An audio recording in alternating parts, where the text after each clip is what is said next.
Good morning, viewers. Welcome to the last program of the year 2018. Thank you for joining us.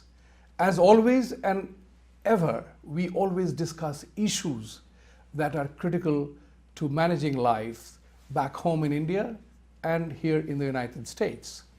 What we are trying to do today is assess the impact of the year 2018.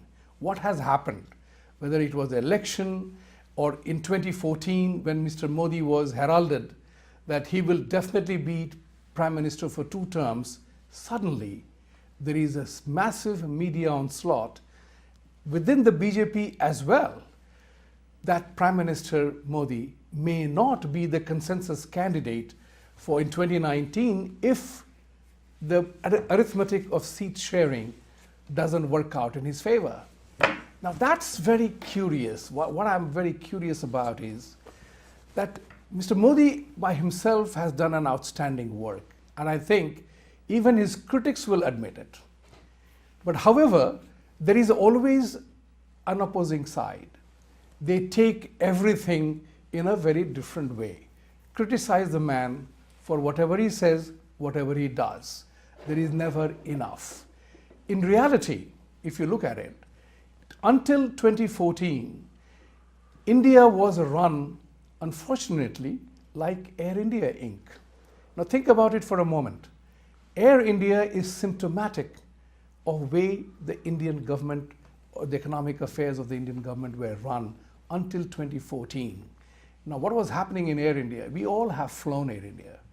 It is a national carrier. At one time it used to be amongst the top 5, but suddenly it slipped and it really fell in the international rankings.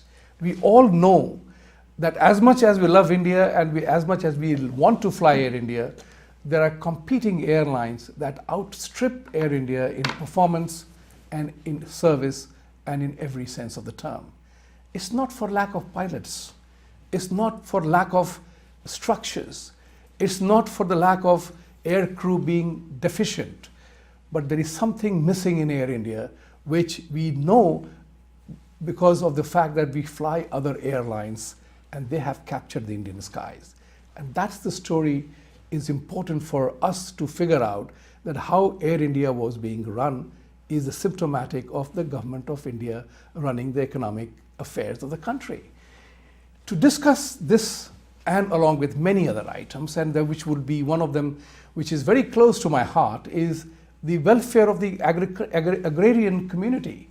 Now, it has been for the last 15 years, I have been hearing this story, and I'm sure you have been too, that farmers' suicide is a real tragic thing. The poor farmers commit suicide, and the loan waiver happens almost as a ritual. The moment Congress came to power in Rajasthan, Madhya Pradesh and Chhattisgarh, the first thing they did was to waive the loans, which runs into lakhs and crores. They did not address the endemic problem of the poor farmers. This also relates to what my father once told me, and he submitted a paper to the Planning Commission when he was in his heydays as an economist, when he said, to solve the India's food problem, what we need to do is to change the eating habits of Indians.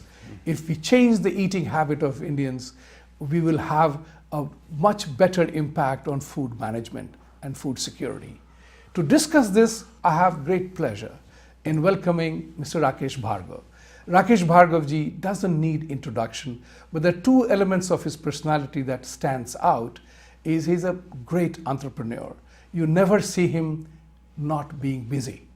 And the second part is, Rakesh ji is also very spiritually inclined, and he is very active in the spiritual social life of NRIs, Indians living in this part of the world.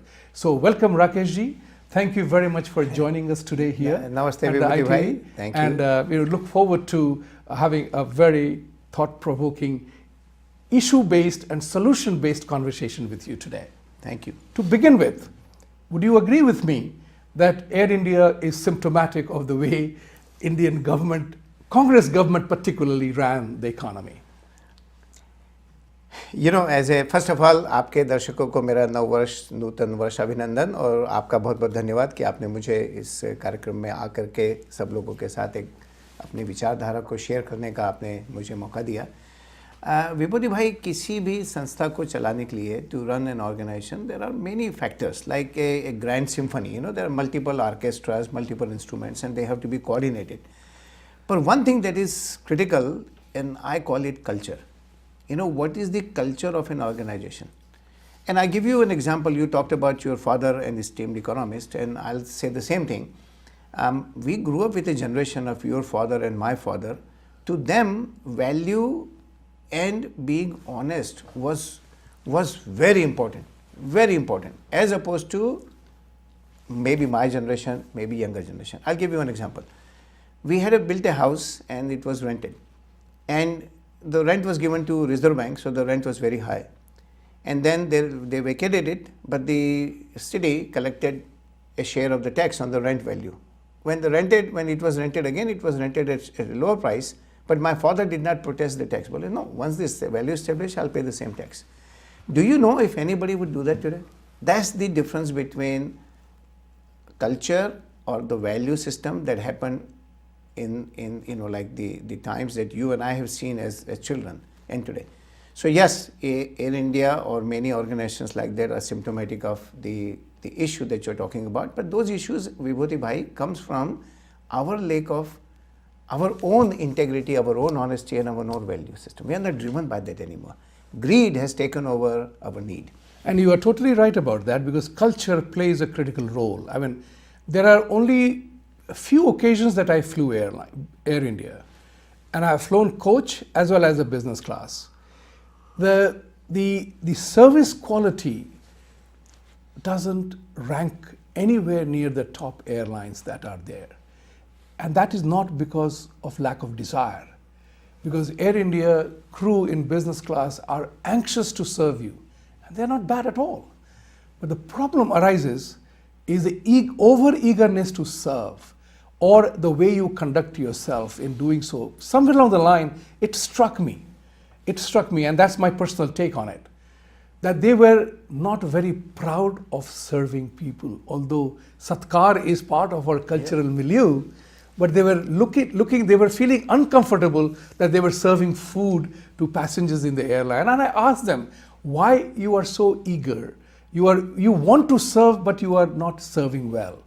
That's the cultural element, which is very important, right? That it is a service. And interestingly enough, customer service, there is no Hindi word of customer service used in Government of India at all.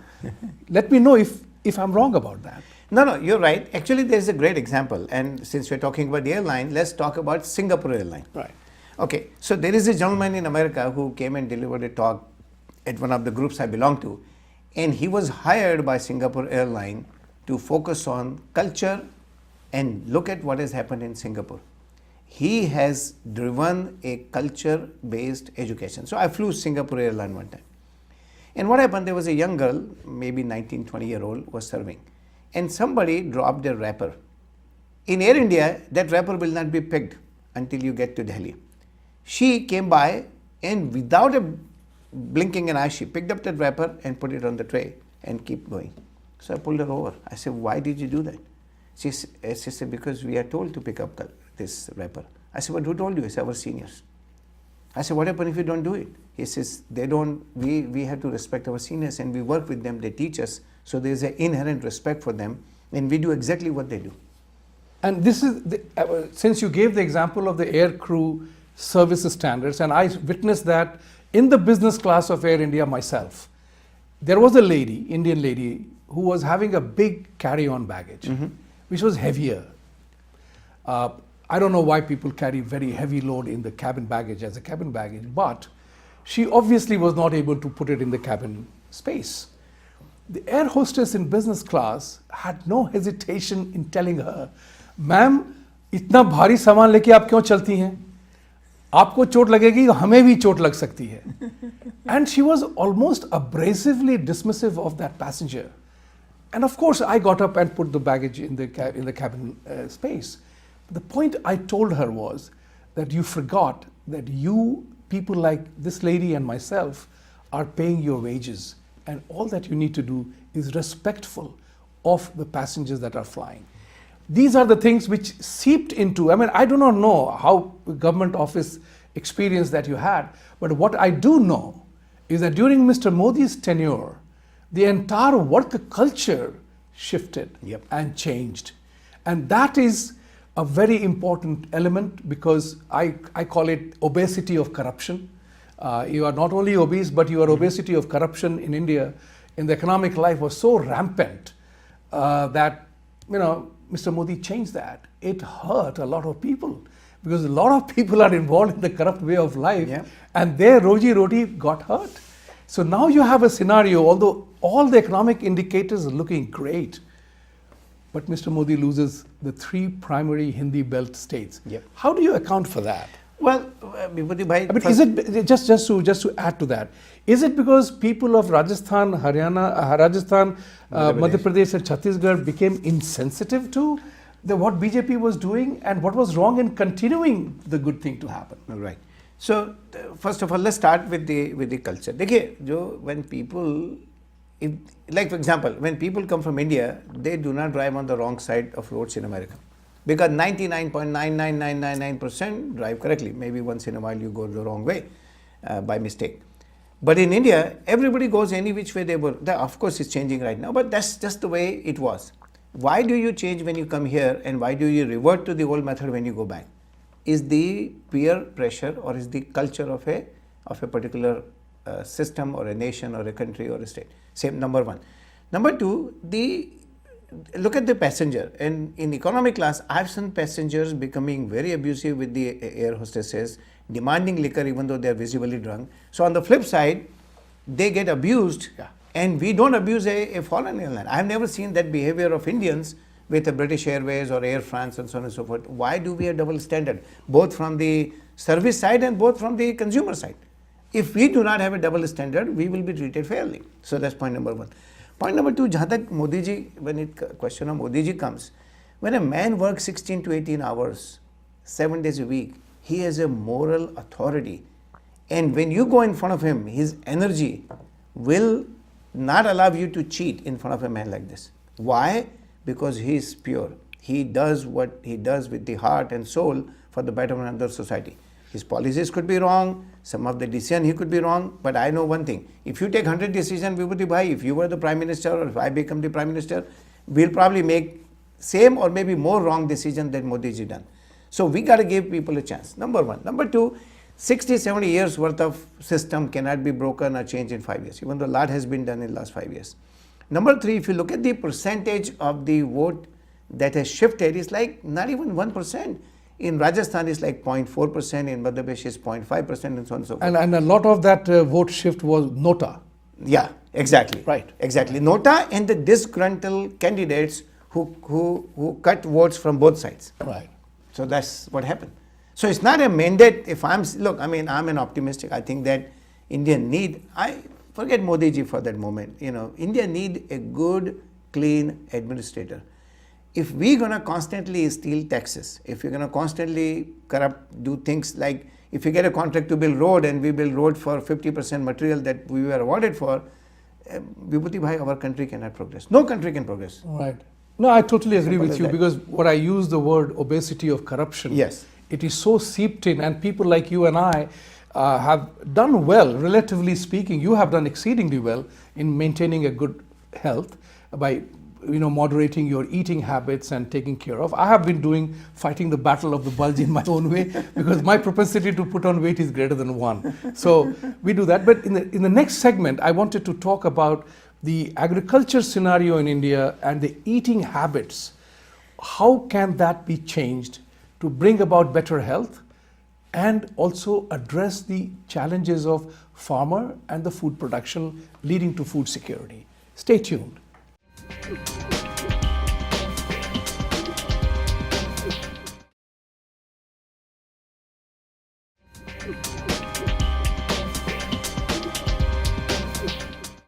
Welcome back.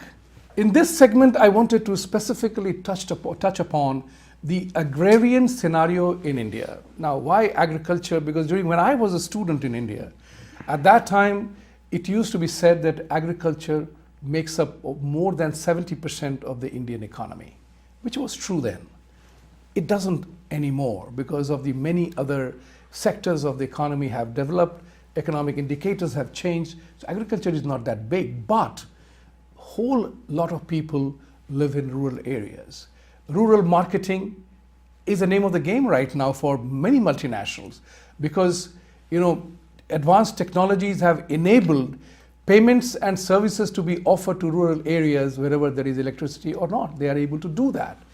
Now the question here is that agriculture farmers in the agriculture area, they have been at the receiving end of the government policy for many, many years. Incidentally, a lot of politicians are farmers and they are very wealthy. The question that arises and that comes to my mind as a student of economics is that how come the farmer community had a biggest lobby in the government and how that lobby has not helped the poor farmer who has been committing suicide for the last 10, 15, 30 years. It has been going on and the government waives the loan. This is exactly what the Congress party did, resulting in massive deficits that will happen on current account as well as the balance of payments and whatever that goes with that in the economic indicators. Somebody has to bear the burden of that debt, even if you write it off. Somebody has to account for it. Now the challenge here is, why do the farmers kill themselves? Did the waiver of loans help the actual scenario of the farmer? Because now what will happen? New loans will be given and back to square one. Is eating habits of Indians responsible for agriculture production and food security? How do we address that? So Rakesh ji, this is a topic that you are very, very involved with, and that is about the food security and the food habits. And I said in the beginning stages that my father had said that if Indians change their eating habits, India will never have a food problem. Let's talk about that a little bit on this issue. Okay. So you raised some very good points about the agricultural people who are involved in agriculture. So my Nanaji was an attorney and in a village, and he was also head farmer. So I've seen that with my own eyes, that every morning we would go to the shop and buy the produce that is produced or picked up the same morning. There was no urea, there was no fertilizers, nothing like that. The only fertilizer people used is gobar ki khat, like the cow dung manure. So when you look at a scenario like that, the food tasted better, it was healthier, and there was a plenty of food in our community as far as I can see from a village point of view. Now then what happened, we started using chemical fertilizer, so much so that there are dead zones in America, by the way, because of this factory farming. There are 20,000 factory farms, 367 animals are slaughtered a second in this country. And that's another topic. India mein to khair itna nahi hota, lekin fir bhi all the male calves are killed. They are never kept for any agriculture. So when you look at the condition of the farmers, it is not caused by well, first of all, the families are divided, so land have become smaller and smaller. Then between two pieces of parcel, there is a big bagar, the area which is not cultivated. Plus, there is no economy of scale. There are a lot of factors like that. Plus, our needs have gone up. People didn't live as simply as they lived in the past. So in Ayurveda, they say, if you eat one time, you are a yogi. If you eat 2 times, you are a bhogi. If you eat 3 times, you are a rogi. So what has happened now is that I remember in my, as a childhood, we would have like when we get up, we'll have like a sort of like a lunch or brunch, maybe around 9 or 10 o'clock. We'll go to school, come back around 3 o'clock, have a piece of snack like a fruit or something, and then by 5:36 we'll have dinner. So there were 2 meals a day. That's how we lived. Now there are 3 meals a day, number one. Number two, when I grew up, paneer was fed maybe at a wedding or some annual event, maybe once or twice a year. Now paneer is 3 times a day. If people can get over it. So the production is 1/3 of what actual consumption is. So where is this material coming from? What kind of chemicals are being used to provide this material, causing people to be more sick? Number one.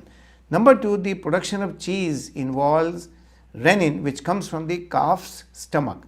So when a young calf is slaughtered, they take the liquid out of the stomach, and that is then sold to the cheese manufacturer to put renin. Now they have some artificial renin which is not coming from calf, so many people are using that. Then what happened? Cheese, and it's very interesting, Vibhuti bhai, that when you see a newborn baby suckling the mother's milk, they fall asleep. Why do they fall asleep? Because the mother's milk contains morphine. And when the morphine goes into your brain, it makes you sleep. It makes you like, sort of numb and you sleep. The purpose is not to put baby to sleep. The purpose is that when in 2 or 3 hours that morphine level goes down, the baby is so addicted that they'll come back to mother.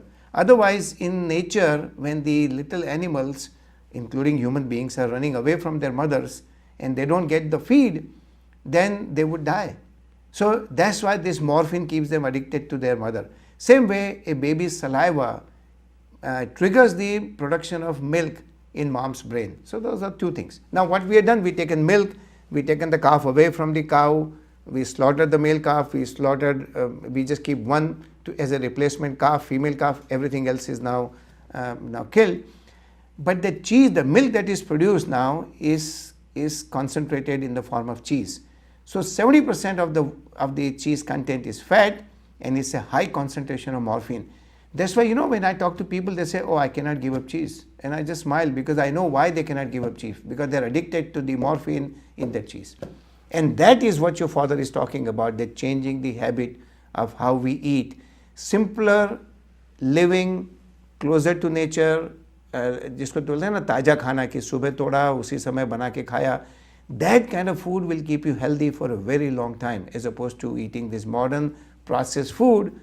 Even the food that you keep overnight in the fridge is not the same energy that a food that you prepare in the morning. Simple as that. No, we do know that in United States, which kind of leads the marketing effort for everything, the organic food, the vegan food has gotten currency.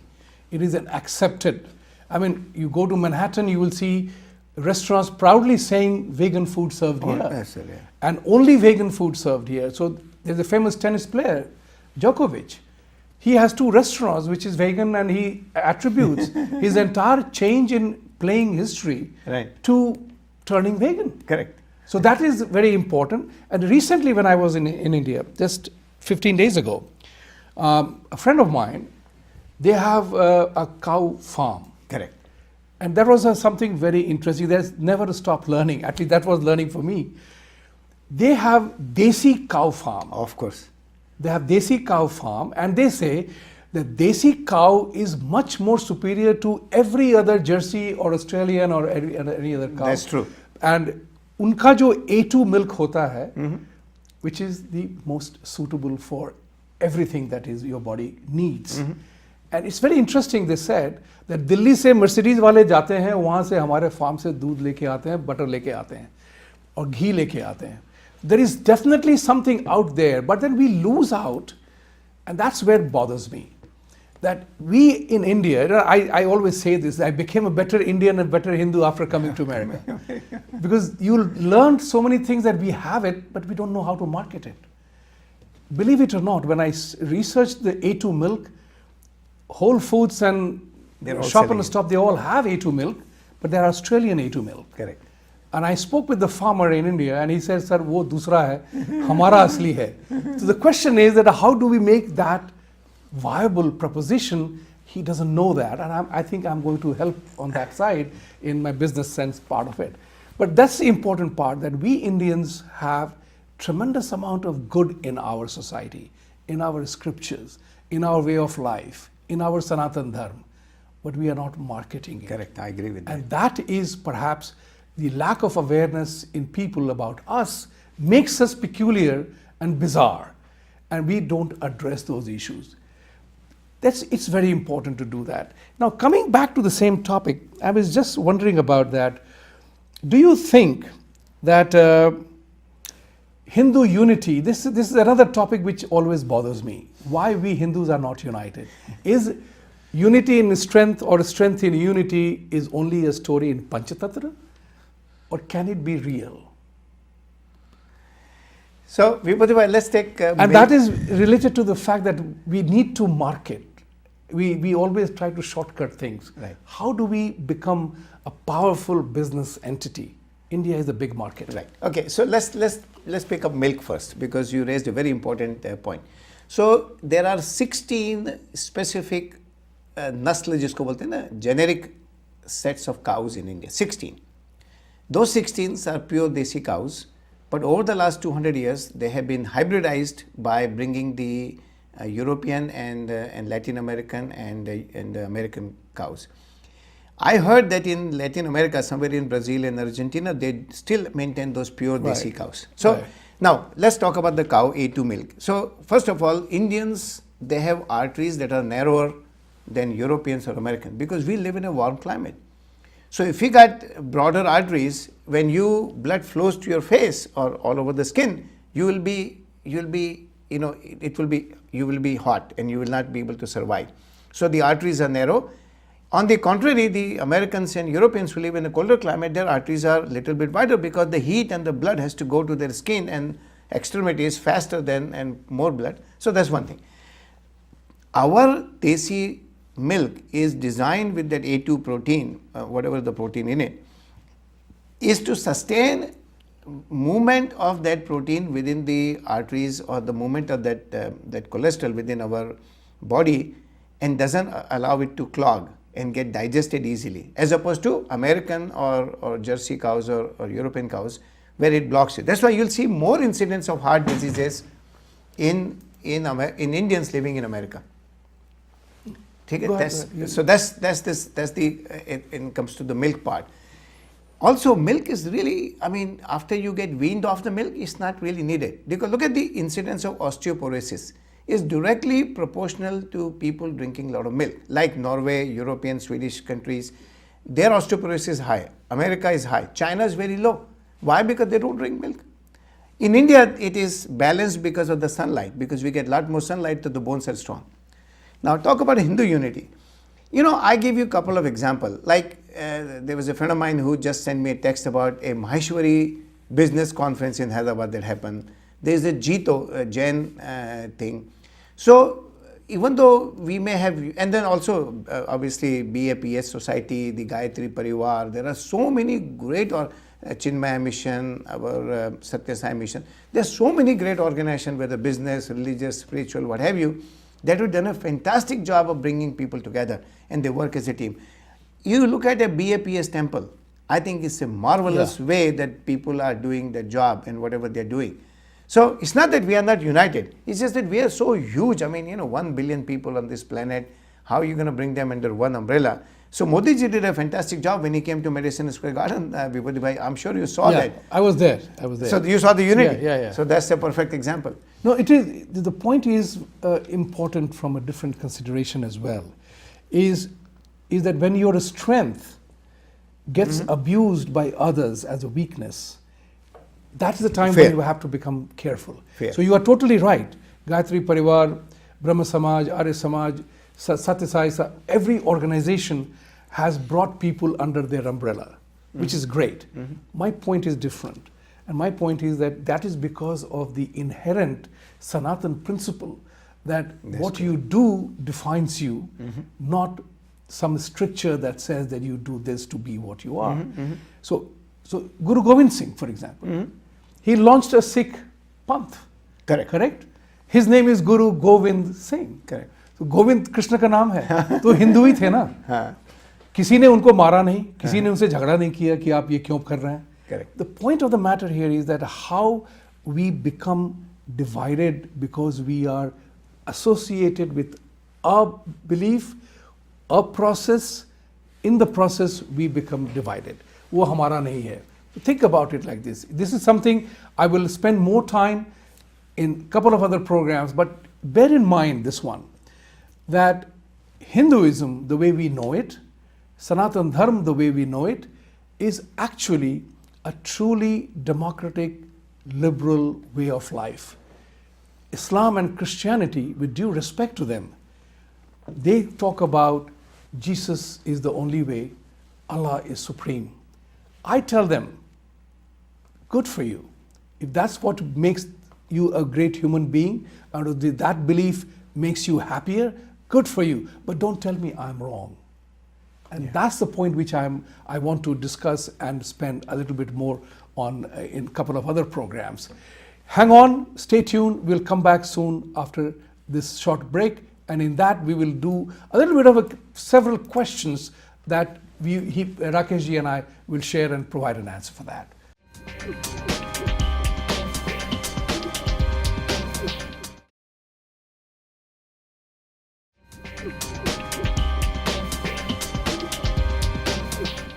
Welcome back. In this segment, we are going to focus something back home here in the United States.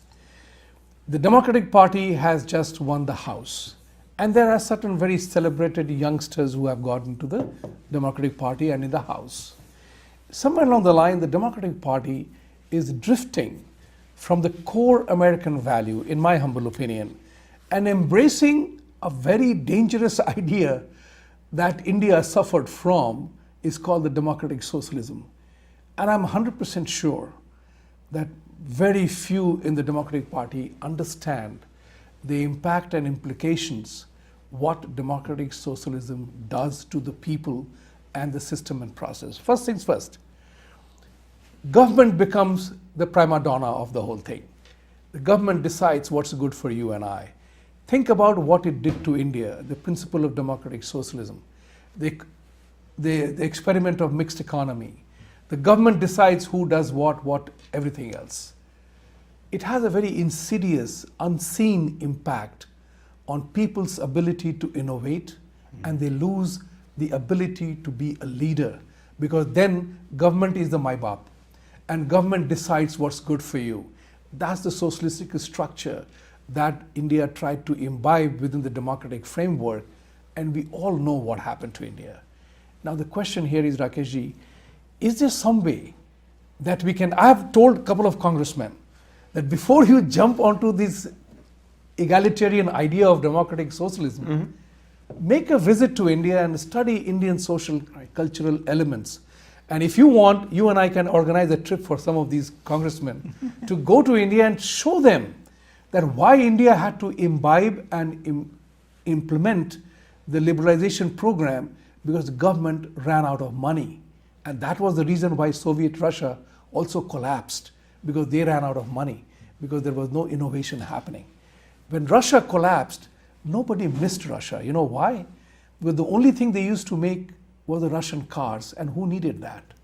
The only thing they knew was Sputnik that they put in space. But nuclear, yes. India had nothing. Nehru gave the slogan, export or perish, but we neither made exports and we perished alongside. Think about it. Is America ready for democratic socialism? Because if that happens, in our lifetime, we will see the deterioration of the American dream and what America stood for. What is your thought on it? Okay, so this is a very interesting subject, that do you feed people or you enable them to earn their own livelihood? That's a very good point, and there are a couple of books on it. There is a book by Blackstone founder, actually, Pete Peterson, Running on Empty, which is a fantastic book, and he talks about that this 4-year presidential span is just like kicking a can. The guy said, look, I'm just going to spend 4 years and then I'm president, and then let me kick the can down the road and let somebody else handle it. So we are using a short-term mechanism to solve a long-term structural problem. That's one issue.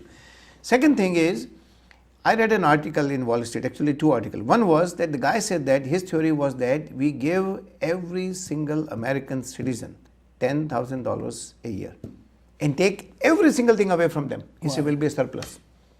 Take out every single benefit from them. No Medicare, no Medicaid, no food stamp, nothing. You get $10,000 a year, because whatever the tax you are collecting, it will be very simple to distribute. It's a great article. I mean, the guy is a professor, I think at Princeton, who propounded this theory to give that money. Second thing is that in 1940s, they introduced a program, and this is just an example to substantiate what you're saying, Vibhuti ji, that they instituted a program where they said any pregnant single mother will get this benefit. In 40s, the women would come at night, come after the office hours, or try to meet people and say, look, we are single mother and we'd like to help, but we don't want to come to your office. How can you help? I bought a nursing home, and the owner, his mother founded it in 1953, and he was telling me that people come to his house knocking at door at night that we are on Medicaid, would you take us? There was a shame associated with government taking money in this country. I have two examples that I just gave you. Today, people with wealthy people, they see their parents becoming sick and disabled, they go to a state attorney, they plan the transfer of that money in such a way that the look back period of 5 years is omitted and the parents are admitted to the nursing home and hospital on Medicare and Medicaid without them spending any money while they have already transferred all the wealth from their parents to them. Hey, if you're going to constantly suck the blood out of a society, the society doesn't produce any additional blood, it's going to fall, it's going to be weak. Look at Greece is a perfect example right now. We have seen, and many other countries who are running on this so-called democratic socialist principle. So the example is that lady, that single mother bill, now 80% people who do not get married and live on this. I can give you examples after examples like that. So a good intention law has become a vehicle for people to take the money I wouldn't call it illegally because obviously it's legal, but immorally and feeding their pocket. That's not good for our society because ultimately where this money is going to come from. And that is the issue which is very important because, you alluded to that. The path to hell is paved with good intentions. Mm-hmm. So moment you begin to give things as a government largesse, we are now looking about the fact that people who are prosperous, who have worked hard, they will go away. What is going to happen to the system then? Exactly. Because nowadays we are living in an environment where the capital flow itself is very fluid. You can keep money anywhere you want it, in any form you want it, including crypto. Yep. And in Bangalore, we have an ATM which is giving bitcoins. So the question here is now very important for the politicians to recognize that empty rhetoric must not become very dangerous because we are in this country because we want to work hard and reap the rewards of our own labor. We are not here for government largesses. And this is the time, because of the ability of technology to transport information, if I may say so, is so quick that we need to tell them that do not do this because we know the country that we came from, which hurt a big time because of this very simple policy. Now, having said that, I also wanted to talk to you about a few quick bursts of questions and answers. One of them is India has small neighbors. Pakistan is a nonsensical neighbor. I call it a napak neighbor. I'm very unabashed about it. But Bangladesh, Nepal, Sri Lanka, they have very strong Hindu roots.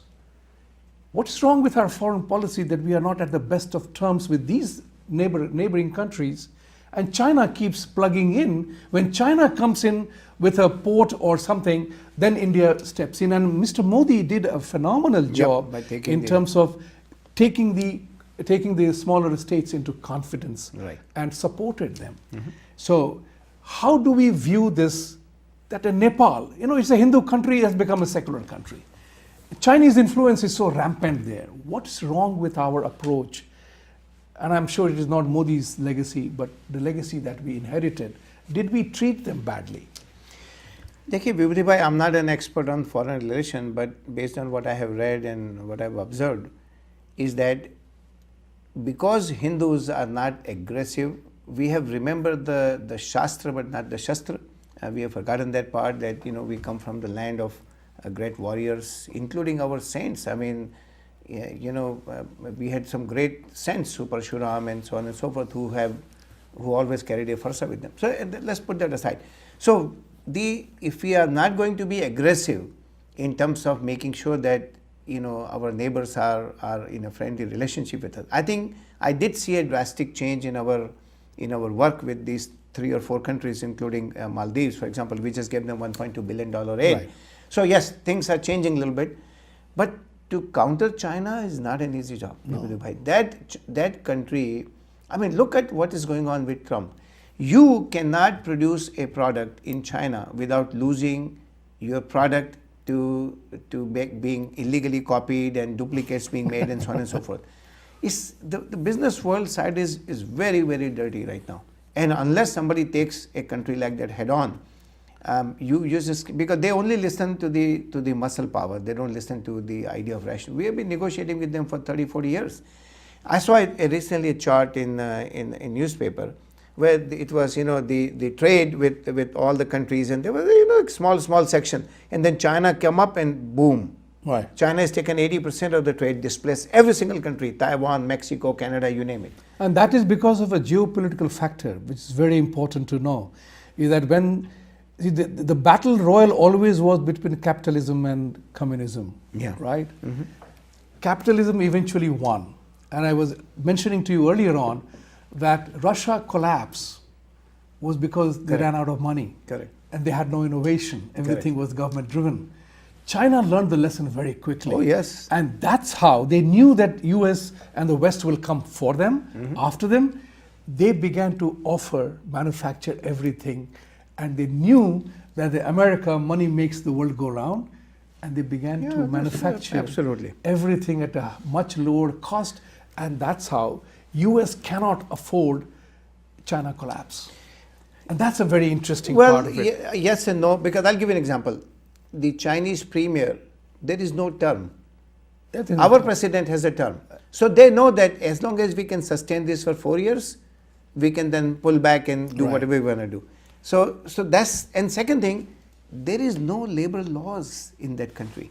They use prisoners to make products for companies. They're most, and also their financials are fabricated. We don't know what the real numbers are. Right. I mean, the outside world has no clue what's going on there. Yeah. I mean, I saw a 60-minute talk where they were ghost town. Literally thousands of apartments being built and just sitting vacant. Right. We don't know what's going on in the economy, when it's going to collapse. This is now 70th year of their dictatorship, so to speak. And people accept it. So when somebody told me recently in India, look at China, what's happening. I will not say the name, a religion or anything. I said, why not go there? You may not be able to have 4 kids as you are having. So if you love China so much, go there, live, experience that. Now with like all good things, this program has come to its timing end of this particular year. This is Frankly Speaking with Vibhuti Jha, wishing all of you a very happy new year and greater prosperity. But don't make a new year resolution. Just remember one thing. Whatever happens, just move on. And you move on and you move much better. So with these thoughts, Happy New Year once again, and see you next week with the greetings for a Happy New Year.